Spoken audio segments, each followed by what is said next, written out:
Hello class 11 students. तो प्यारे बच्चों, आज हम बात करने वाले हैं आपके सेकंड चैप्टर बायोलॉजिकल क्लासिफिकेशन के नेक्स्ट टॉपिक के बारे में। अब तक हमने यू बैक्टीरिया के बारे में बात की है।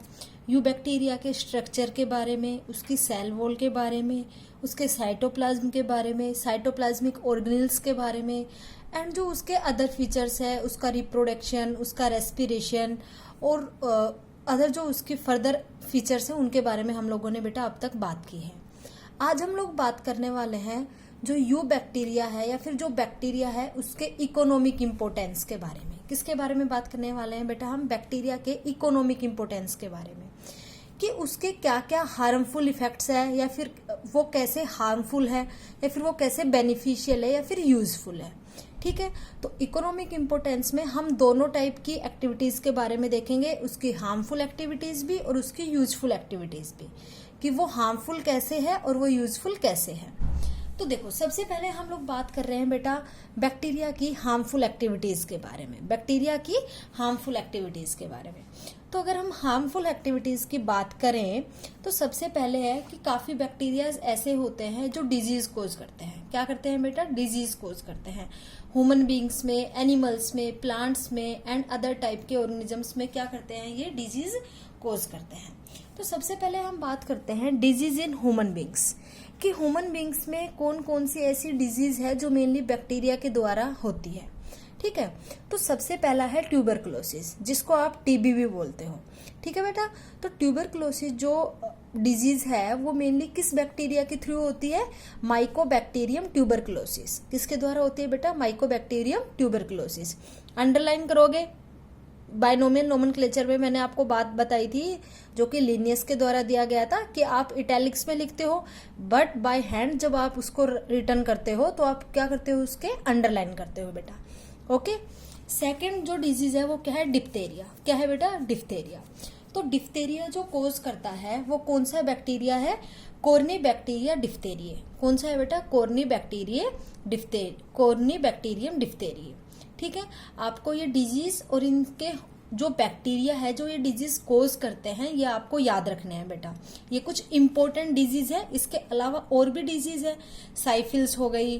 ठीक है, तो और भी डिजीज है जो मेनली किसके द्वारा कोज होती है बेटा? बैक्टीरियाज के द्वारा कोज होती है। लेकिन ये कुछ मेन डिजीज है जो मैंने आपको यहाँ पे लिखवाई है। थर्ड है टिटनस। थर्ड क्या है बेटा? टिटनस। टिटनस किसके द्वारा होता है? क्लोस्ट्रीडियम टेटनाई। किसके द्वारा? Clostridium टेटनाई। Fourth is the typhoid. Fourth क्या है बेटा? टाइफाइड।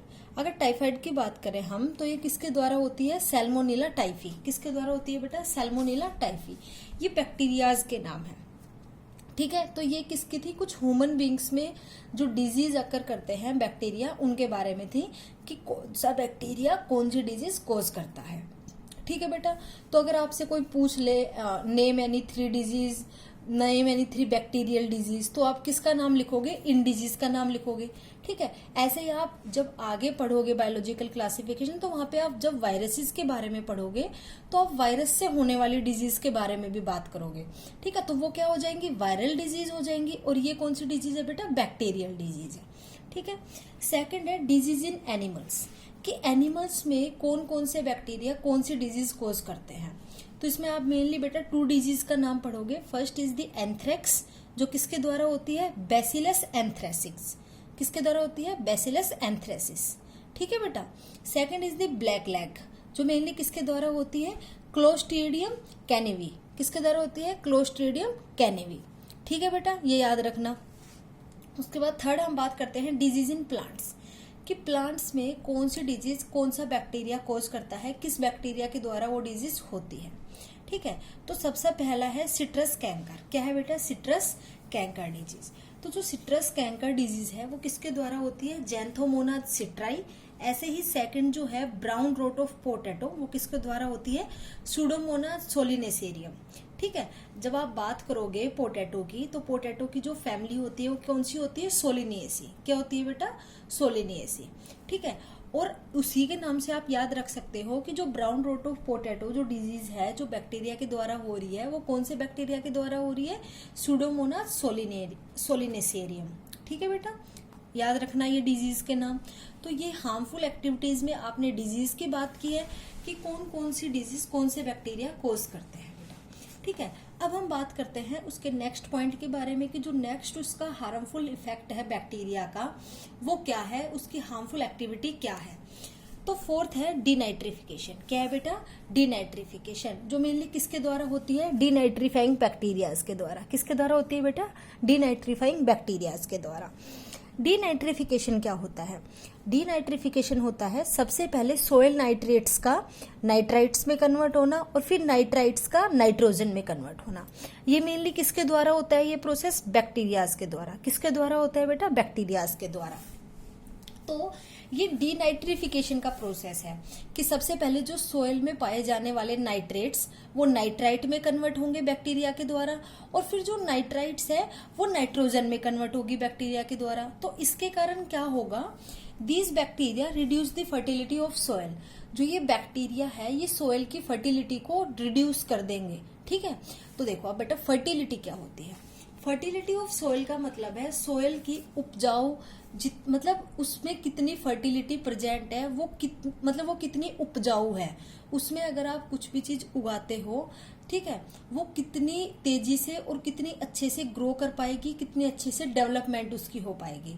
तो जिस सोयल की फर्टिलिटी ज्यादा अच्छी होती है वहीं पे सबसे अच्छे से प्लांट्स ग्रो करते हैं और डेवलप करते हैं। अगर कोई सोयल स्टेराइल है, फर्टाइल नहीं है मान लो, तो वहां पे जो प्लांट्स है वो अच्छे से ग्रो नहीं कर पाते। ठीक है, तो जो डीनाइट्रीफाइंग बैक्टीरिया है ये क्या करेंगे? रिड्यूस कर देंगे सोयल की फर्टिलिटी को। ठीक है बैक्टीरिया, ठीक है बेटा।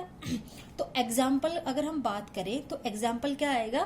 Thiobacillus denitrificans. ठीक है, थायोबैसिलस डिनाइट्रीफिकन्स। ठीक है बेटा। And the second is the Pseudomonas denitrificans. ठीक है, याद रखना, सूडोमोनास डिनाइट्रीफिकन्स याद है। ठीक है, तो ये दो मैंने बैक्टीरिया के नाम बताए हैं जो मेनली सोयल की फर्टिलिटी को रिड्यूस करते हैं और जो दोनों डीनाइट्रीफाइंग बैक्टीरियाज है। दोनों क्या है बेटा? डीनाइट्रीफाइंग बैक्टीरियाज है। ठीक है, अब हम बात करते हैं नेक्स्ट पॉइंट की। नेक्स्ट पॉइंट बेटा क्या है? Food poisoning. क्या है? Food poisoning. जो बैक्टीरिया है वो फूड पॉइजनिंग भी करते हैं। फूड पॉइजनिंग कैसे करते हैं अब हम उसकी बात करें तो सबसे पहले नंबर पे जो बैक्टीरिया है उसका नाम है सैल्मोनेला एंटेरिडिस। क्या है बेटा? सैल्मोनेला एंटेरिडिस। इस बैक्टीरिया की क्या खास बात है, ये कैसे फूड पॉइजनिंग करता है उसकी अगर हम बात करें तो this bacteria survive on milk products. जो मिल्क के प्रोडक्ट्स होते हैं, योगर्ट हो गया, कर्ड हो गया, घी हो गया, बटर हो गया, उन प्रोडक्ट्स पे ये बैक्टीरिया क्या रहता है? मेनली सर्वाइव करता है, रहता है। And also in intestine of man, और जो मैन का इंटेस्टाइन होता है वहां पे भी ये मेनली प्रेजेंट होता है। ठीक है, तो ये वहां पे क्या करते हैं मेनली प्रेजेंट होके? दे सीक्रेट टॉक्सिन्स। ये टॉक्सिन्स रिलीज करते हैं जो कि अपनी बॉडी को क्या करते हैं? इफेक्ट करते हैं बेटा। क्या करते हैं? इफेक्ट करते हैं। ऐसे जैसे कि आप इकोलाई आपने बैक्टीरिया पढ़ा, वो भी मेनली मैन के इंटेस्टाइन में पाया जाता है। लेकिन कुछ बैक्टीरिया ऐसे भी होते हैं जो ह्यूमन की बॉडी में प्रेजेंट तो होते हैं लेकिन वो कोई पॉइजनिंग नहीं करते बल्कि कुछ यूजफुल काम करते हैं। ठीक है, कुछ बेनिफिशियल काम करते हैं। तो बैक्टीरियाज काफी टाइप के प्रेजेंट होते हैं बेटा ह्यूमंस की बॉडी में, लेकिन कुछ बैक्टीरियाज क्या होते हैं जो हार्मफुल होते हैं और कुछ बैक्टीरियाज क्या होते हैं? यूजफुल होते हैं।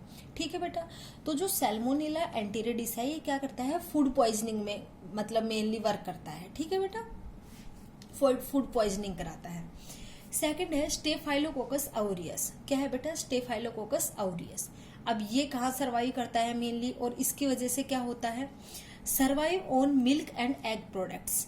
जो मिल्क प्रोडक्ट्स है और जो एग प्रोडक्ट्स है उसके ऊपर ये मेनली क्या करता है? सर्वाइव करता है। उसके अलावा ये भी कुछ टॉक्सिन सीक्रेट करता है which damage the central nervous system. जो मेनली क्या करते हैं? आपके सेंट्रल नर्वस सिस्टम को क्या करते हैं? डैमेज करते हैं। अपने सेंट्रल नर्वस सिस्टम को क्या करते हैं बेटा? डैमेज करते हैं। स्टेफाइलोकोकस ऑरियस ये बैक्टीरिया का नाम है। उसके बाद हम थर्ड बात करते हैं बेटा बोटुलिज्म। ठीक है, अगर हम बोटुलिज्म की बात करें तो उसका बैक्टीरिया क्या है? Clostridium botulinum. क्या है बेटा? Clostridium botulinum. बैक्टीरिया के नेमिंग वही है, जैसे आपने पीछे एग्जाम्पल्स में जब बात की थी मोनोट्राइकस, पेरिट्राइकस, लोफोट्राइकस, जब आपने on the basis of the presence of filament के बेसिस पे जब आपने बैक्टीरिया को डिवाइड किया था, या फिर आपने उनकी शेप्स के बेसिस पे जब आपने उनको डिवाइड किया था, spiral, bacillus, road shaped, vibrio shaped वाली जो कंडीशंस थी, उसमें जो आपने एग्जाम्पल्स लिए थे, देखो आप बात कर रहे हो मोस्टली वही एग्जाम्पल्स आ रहे हैं, ठीक है। तो आपको सिर्फ थोड़ा सा माइंड में याद रखना है कि कौन सा बैक्टीरिया आप कहाँ पे यूज कर रहे हो, ठीक है। क्लोस्ट्रीडियम बोटुलिनम ये क्या करता है बेटा? Most lethal type of food poisoning. सबसे ज्यादा जो लिथल टाइप है, सबसे ज्यादा मतलब जो हार्मफुल है, वो कौन सा है? मेनली यही है, क्लोस्ट्रीडियम बोटुलिनम, जो फूड पॉइजनिंग करता है mainly. Survive in absence of oxygen, मतलब जहाँ पे अनएरोबिक कंडीशंस होती है। मैंने आपको लास्ट वीडियो लेक्चर में बताया था what is the difference between aerobic and anaerobic condition. Aerobic का मतलब क्या होता है बेटा? Presence of oxygen, and anaerobic का मतलब क्या होता है? Absence of oxygen. तो survive in absence of oxygen, जहाँ पे ऑक्सीजन प्रेजेंट नहीं होगी, ये मेनली वहां पे क्या करेगा? सर्वाइव करेगा बेटा, ठीक है। मतलब एनएरोबिक कंडीशंस में, मतलब क्या हुआ ये? एनएरोबिक कंडीशंस में क्या करेगा? सर्वाइव करेगा, ठीक है बेटा। उसके बाद नेक्स्ट देखें तो हम, their toxins damage the parasympathetic nervous system. इनके जो टॉक्सिन्स होते हैं, मतलब जो क्लोस्ट्रीडियम बोटुलिनम जो टॉक्सिन्स सीक्रेट करते हैं, वो टॉक्सिन्स क्या करते हैं? Mainly damage the parasympathetic nervous system. Humans का जो पैरासिम्पैथेटिक नर्वस सिस्टम होता है उसको डैमेज करते हैं। उसको क्या करते हैं? डैमेज करते हैं। Next is the water pollution. ये मेनली वाटर पोल्यूशन कैसे करते हैं उसके बारे में हम बात करेंगे। Bacteria, these bacteria spoil the water. अब मान लो किसी वाटर में बहुत सारे टाइप के बैक्टीरियाज प्रेजेंट है, तो वो पानी तो वैसे ही खराब है, वो पानी तो वैसे ही पोल्यूटेड है, तो ये बैक्टीरिया क्या करते हैं? स्पॉइल द वाटर, वाटर को खराब कर देते हैं। फॉर एग्जाम्पल विब्रियो कोलेरे, जो मेनली कोलेरा कोज करता है, हेजा जिसे बोलते हैं आप लोग, ठीक है, Vibrio cholerae. Second is the Salmonella typhi. ये सैल्मोनेला टाइफी है, ये मेनली क्या कोज करता है बेटा? टाइफॉइड। जैसे मैंने अभी आपको डिजीज इन ह्यूमन बींग्स में बताया था कि जो सैल्मोनेला टाइफी है वो कौन सी डिजीज कोज करता है ह्यूमन बींग्स में? टाइफाइड, ठीक है बेटा। आया इतना आपको समझ में? तो ये आपने कुछ हार्मफुल इफेक्ट्स पढ़े थे, हार्मफुल एक्टिविटीज पढ़ी थी बैक्टीरिया की। अब हम बात करते हैं बेटा उनके यूजफुल एक्टिविटीज के बारे में, कि जो बैक्टीरिया है वो अपने लिए यूजफुल कैसे हैं, अपने लिए, एनिमल्स के लिए, प्लांट्स के लिए वो यूजफुल कैसे हैं, ठीक है बेटा, कि वो कैसे कैसे इनमें अच्छा बेनिफिशियल के लिए वर्क करते हैं। तो सबसे पहला पॉइंट है अमोनिफिकेशन। क्या है बेटा? अमोनिफिकेशन, जो मेनली किसके द्वारा होगा? अमोनिफाइंग बैक्टीरियाज के द्वारा। किसके द्वारा? अमोनिफाइंग बैक्टीरियाज के द्वारा। अब देखो, कुछ बैक्टीरिया ऐसे होते हैं जो प्रोटीन को अमोनिया में कन्वर्ट कर देते हैं। क्या कर देते हैं? प्रोटीन को अमोनिया में कन्वर्ट कर देते हैं।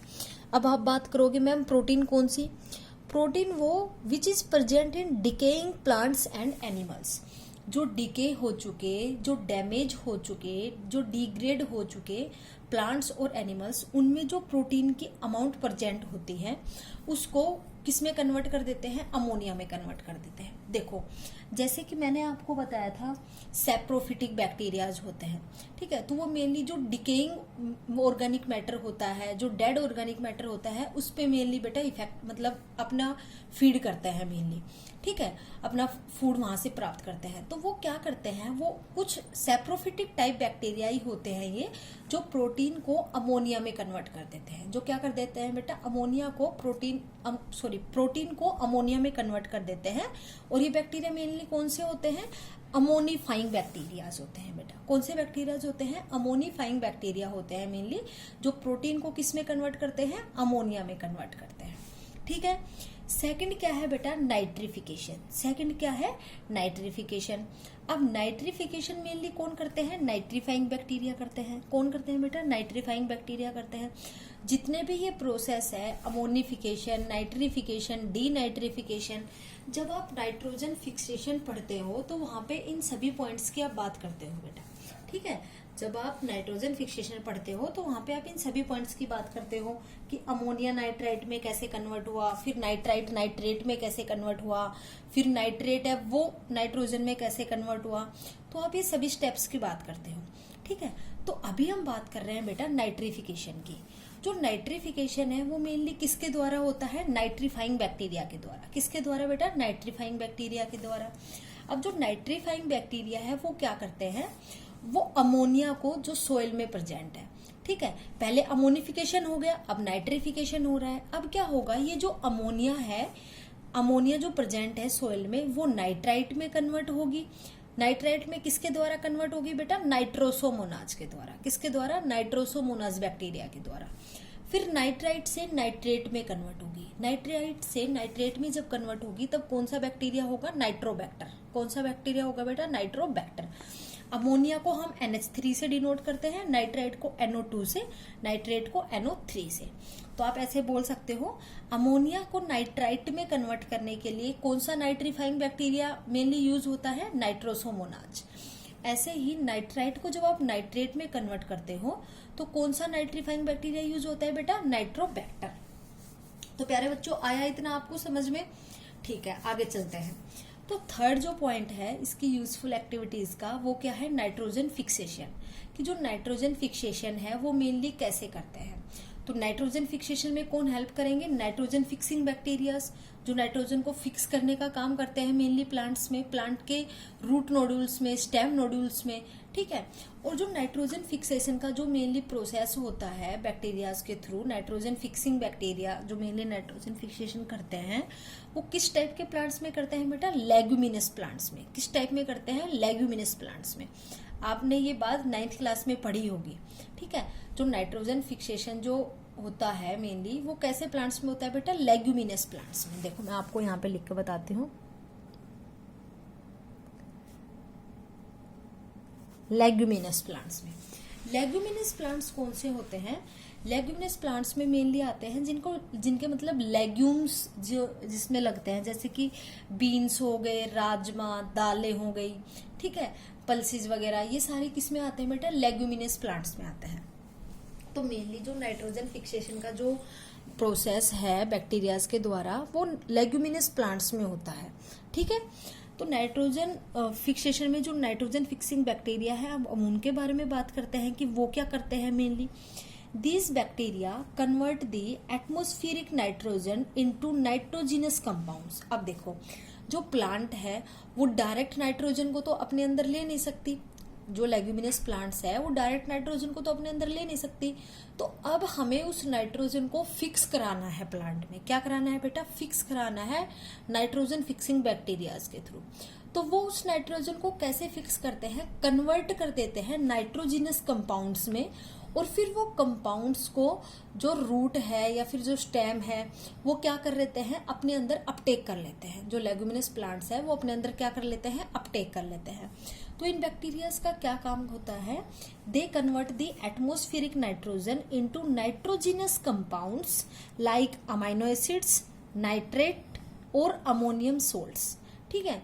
ये क्या करते हैं? मेनली नाइट्रोजन को नाइट्रोजिनस कंपाउंड्स में कन्वर्ट कर देते हैं, जैसे कि अमाइनो एसिड्स, नाइट्रेट और अमोनियम सोल्ट्स में। और फिर क्या करते हैं? जो लेग्यूमिनस प्लांट्स हैं वो इन नाइट्रोजिनस कंपाउंड्स को अपटेक कर लेते हैं सॉइल से, ठीक है बेटा। अब हम बात करते हैं, देखो नाइट्रोजन फिक्सेशन। जो नाइट्रोजन फिक्सेशन है वो मेनली 2 टाइप से हो सकता है। First is the symbiotically and second is the एसिम्बायोटिकली।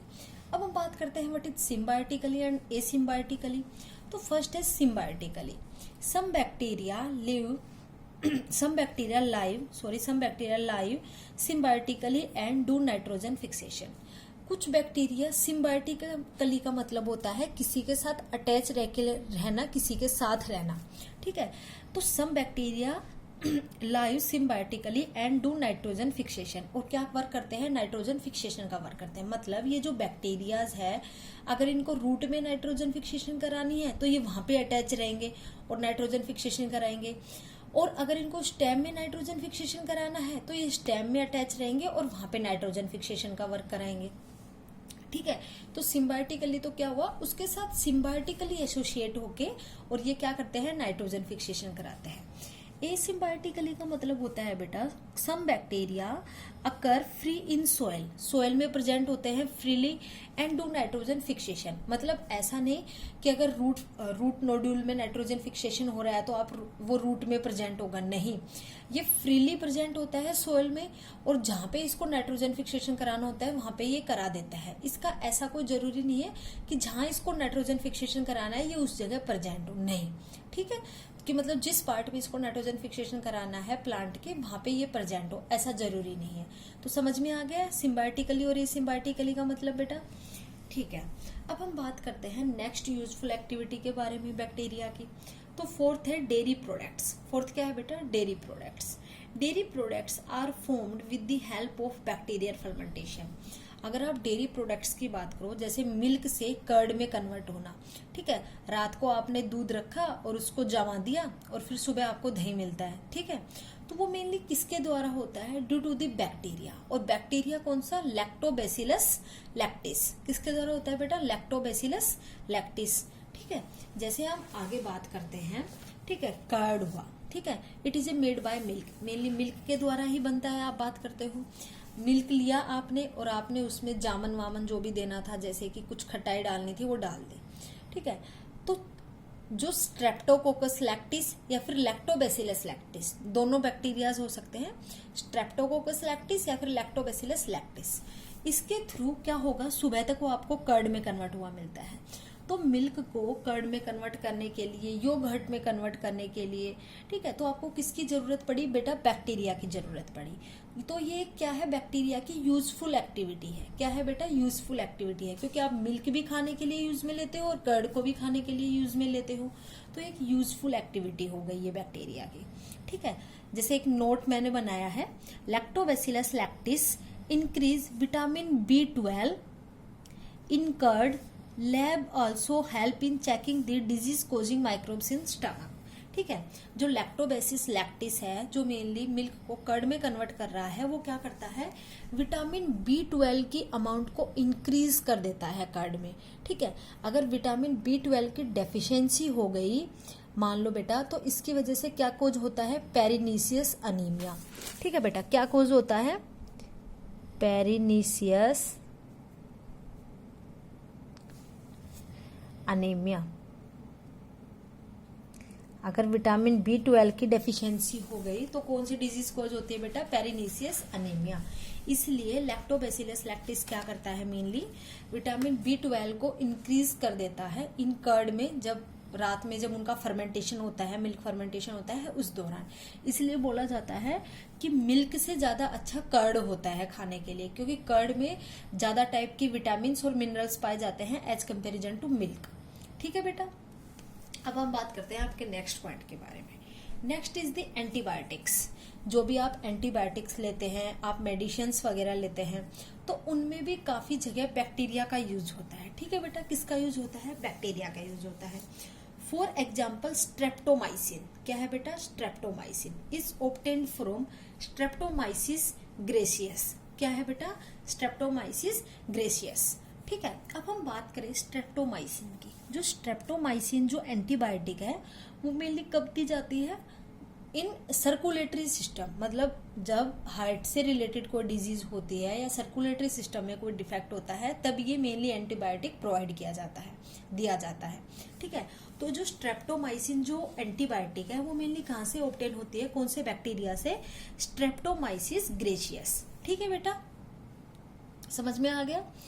और जो फर्स्ट जो एंटीबायोटिक थी जिसको डिस्कवर किया गया था, वो कौन सी थी? पेनिसिलिन। कौन सी थी बेटा? पेनिसिलिन। जिसको किससे डिस्कवर किया गया था? It was obtained from fungi. Fungi से इसको ऑब्टेन्ड किया गया था। और कौन सी फंजाई से? पेनिसिलियम। कौन सी से बेटा? पेनिसिलियम। और जो फर्स्ट एंटीबायोटिक है, वो कौन से साइंटिस्ट ने मेनली डिस्कवर किया था? Alexander Fleming. किसने किया था बेटा? अलेक्जेंडर फ्लेमिंग ने सबसे पहले जो एंटीबायोटिक डिस्कवर की थी, वो कौन सी थी? पेनिसिलिन। और उस पेनिसिलिन को मेनली किससे ऑब्टेन्ड किया गया था? एक फंजाई से, जिसका नाम था पेनिसिलियम। जिसका क्या नाम था बेटा? पेनिसिलियम। आया इतना आपको समझ में? एंटीबायोटिक्स के तरीके के रूप में अगर हम देखें तो बैक्टीरिया कैसे यूजफुल होते हैं। अब हम बात करते हैं बेटा नेक्स्ट पॉइंट की। Next is the industries. कि इंडस्ट्री में हम मेनली कैसे कैसे बैक्टीरियाज का यूज करते हैं। तो सबसे पहला है अल्कोहल फॉर्मेशन। अल्कोहल के फॉर्मेशन के लिए इंडस्ट्रीज में मेनली बैक्टीरिया का यूज किया जाता है। कौन से बैक्टीरिया का यूज किया जाता है, हम उसकी बात कर लेते हैं। Ethanol is formed with the help of yeast और bacteria by the process of fermentation.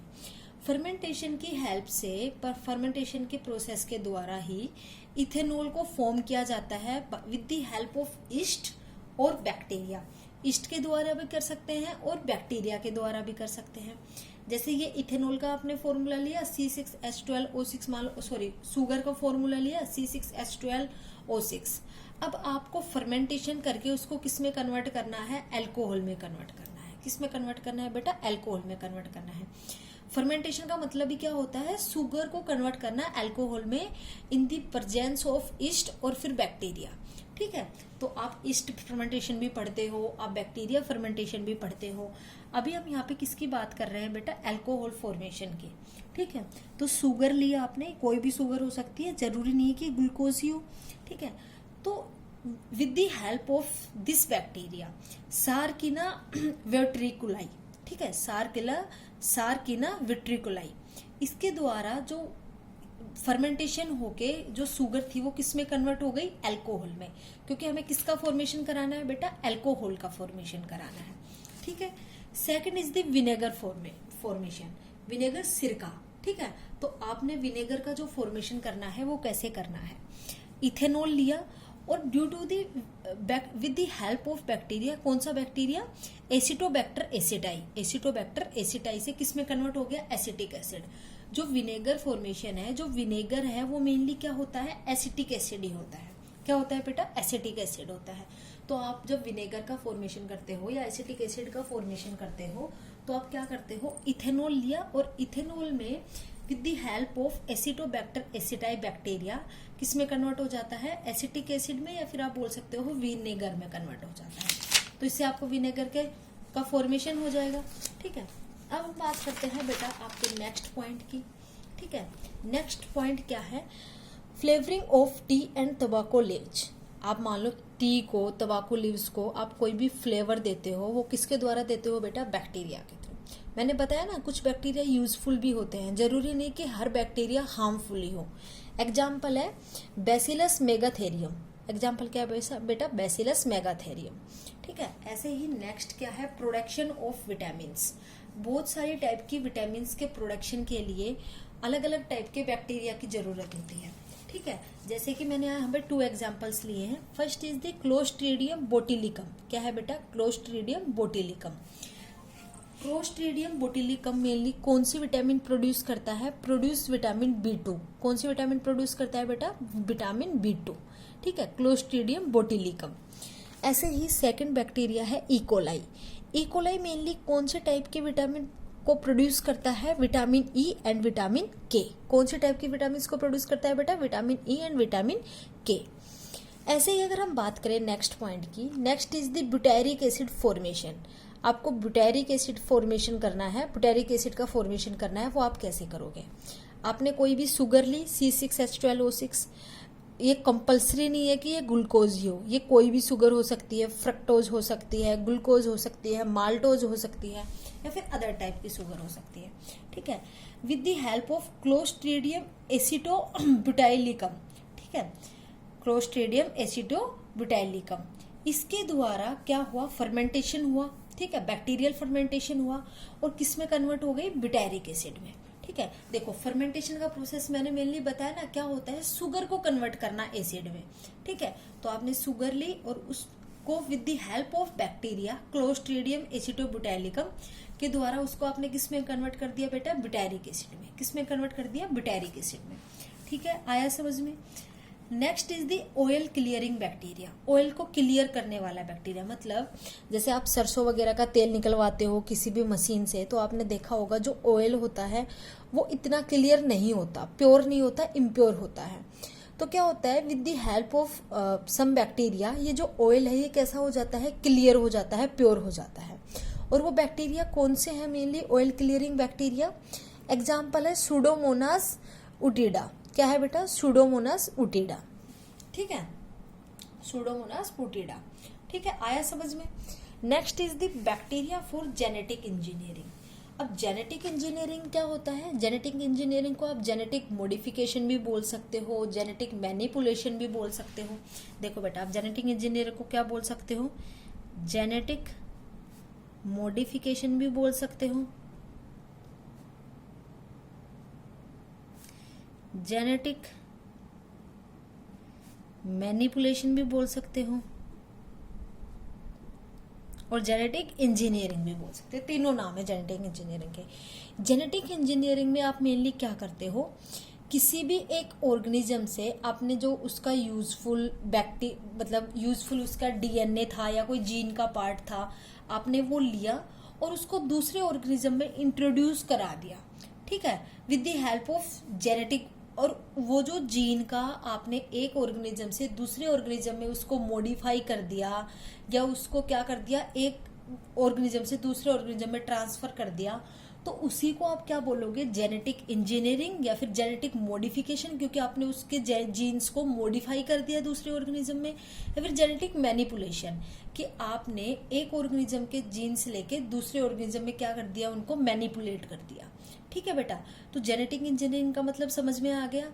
तो इसका अगर मैं एग्जाम्पल लूं तो एग्जाम्पल है ई कोलाई एंड एग्रोबैक्टीरियम। क्या है बेटा? ई कोलाई एंड एग्रोबैक्टीरियम, जो कि दोनों ग्राम नेगेटिव बैक्टीरिया है। क्या है बेटा? दोनों ग्राम नेगेटिव बैक्टीरिया है। ये मेनली किस में हेल्प करते हैं? जेनेटिक इंजीनियरिंग में, या फिर जेनेटिक मॉडिफिकेशन, या फिर जेनेटिक मैनिपुलेशन में। तो बच्चों समझ में आया आपको इकोनॉमिक इंपोर्टेंस ऑफ बैक्टीरिया, कि उसके हार्मफुल इफेक्ट्स क्या क्या थे और उसके बेनिफिशियल इफेक्ट या फिर यूजफुल इफेक्ट क्या क्या थे। तो बेटा अपना यू बैक्टीरिया खत्म हुआ है आज। इसके आगे हम लोग बात करेंगे ब्लू ग्रीन एल्गे के बारे में, जिसको आप साइनोबैक्टीरिया भी बोलते हो। ठीक है, तो आज के लिए इतना ही प्यारे बच्चों। इससे आगे का हम नेक्स्ट वीडियो में बात करेंगे। Thank you.